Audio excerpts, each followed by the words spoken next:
microscope Z drive and you have the piezo Z drive. I think Andrew mentioned that. Yep. The piezo Z drive has a range of 100 microns.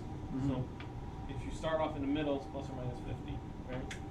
The microscope Z drive is essentially infinite compared to samples. But you have to decide which one you're going to use. So when I roll this mouse ball, I'm actually adjusting the focus. Mm-hmm. And I'm using the piezo. And I know that because if I go to devices, here you can select which Z drive the mouse ball is using. We set it to the piezo because you have no other way of controlling the piezo, right? Because there's no knob on the piezo. The microscope has a knob. Yeah. If I click and drag on a live image, you will see that I can move it. Right? I'm actually moving the stage. If I double click on any particular spot, it'll move that spot to the center. Mm-hmm. So if you're going around, you see something, you just double click on it and jump to the center of the field of view. Guess the laser scanners never bothered to do that with software just because it's also It's too slow. and- Yeah, it's too slow. You could never get away. Like this is like real time. Me moving the thing around, right? You can't do that on a. You do it on a resonance scanner, but not on a point scanner.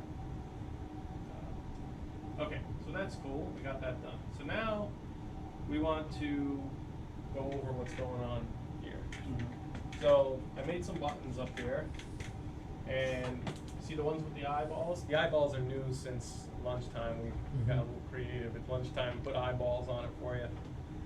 Anything that has an eyeball is for viewing, obviously.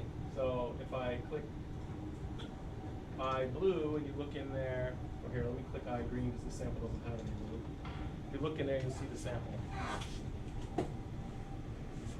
If I want red, I can go red. And now when I'm done, I could click confocal, or I could press the button on the side, this button right here on the side.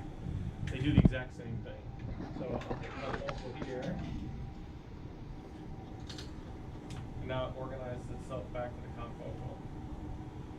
The next pad here are optical configurations. And so, because it's a camera-based device, rather than a PMT-based device, you need to have all the settings programmed into the buttons. And so these buttons are optical configurations, and that's what they do. So if I want to see the green channel, I hit the green channel. If I want to see the red channel, I hit the red channel. I don't think it says any DAP, it doesn't. No, it's just bleed through. So you pick what color you want here, right? Okay. This particular sample doesn't have a lot of difference between the red and the green, but oh yeah, these are much dimmer. But that's how you change the color. Now, here's where you can adjust the camera exposure times. So you got exposure, you have readout speed, and you have electron multiplication gain.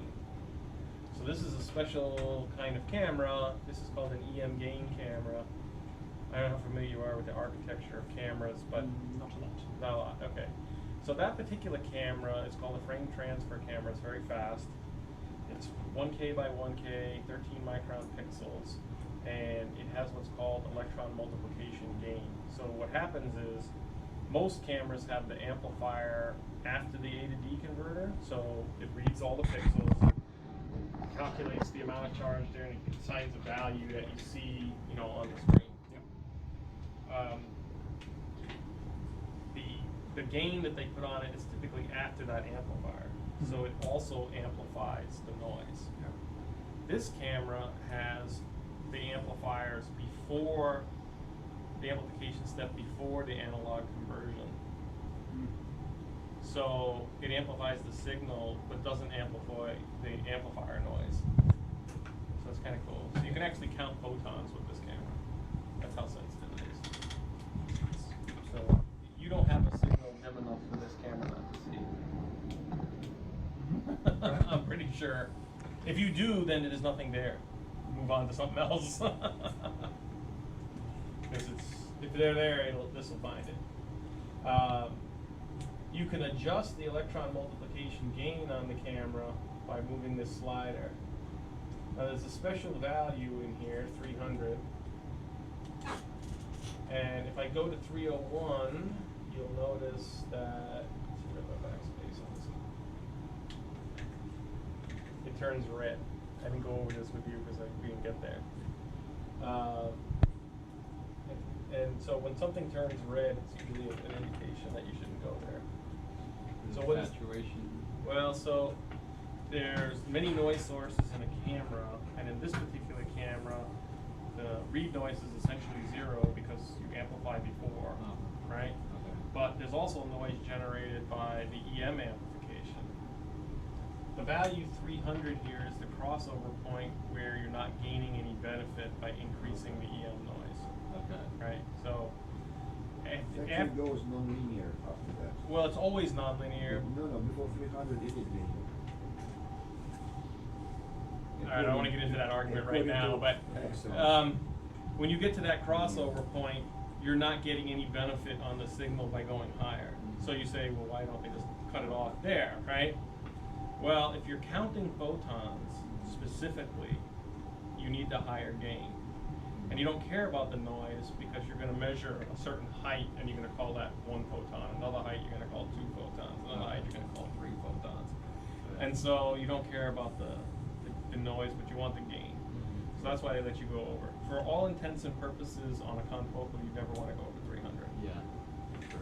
Okay, because we're not in the photon counting mode. So if this is sitting at 300, which it pretty much should sit all the time, we've got a 30 millisecond exposure. You know, we're good to go. But is that the same for green, Jeffrey, or red? I know red is usually weaker. You can change the exposure time and make it Okay. longer for your dimmer signals. The power, right? Yeah. You are right. You know, the sensitivity curve of this CCD, yes. But it's like it imitates your retina.